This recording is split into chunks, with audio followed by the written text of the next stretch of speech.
Əfsuslar olsun ki, Ermənistanın hərəkətləri Cənubi Qafqaz regionuna inkişaf etmə imkanı yaratmayıb.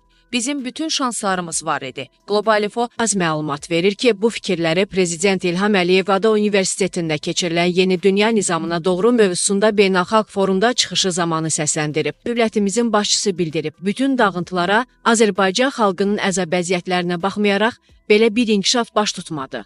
Cənubi Qafqaz regionu həm iqtisadi, həm də nəqliyyat marşrutları baxımından bu imkanları itirdi. Əgər biz Azərbaycan-Gürcüstan münasibətlərinə baxsaq görə bilərik ki, enerji təhlükəsizliyi, nəqliyyat, sərmayə, siyasi dialoq bütün bunlar üstünlük gətirir. Əslində, Ermənistan özünü bunlardan məhrum etdi. İşğal və təcavüz nəticəsində o tranzit ölkəyə çevrilə bilmədi. Məlumat verdiyimiz kimi, Azərbaycan və Ermənistan arasında əldə olunmuş razılaşmaya əsasən sərhədin demarkasiya və delimitasiya prosesinin davam etdirilməsi üçün hazırlıq başlayıb.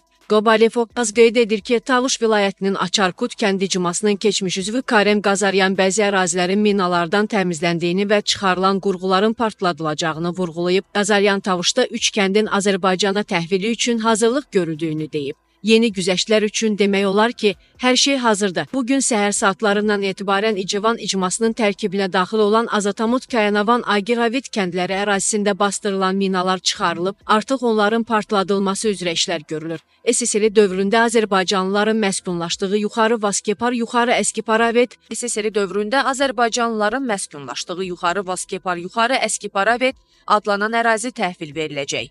Bununla da Lori bölgəsi sərhədə çevriləcək. Açarkut kəndi isə üç tərəfli şəkildə Azərbaycan əraziləri ilə əhatə olunacaq. Prosesin davamında Sofulu və Bərkudarlı adlanan kəndlər də təslim ediləcək. Nəticədə Gürcüstan-Ermənistan dövlətlər arası avtomobil yolunun 70%lik hissəsi Azərbaycanın nəzarətinə keçmiş olacaq.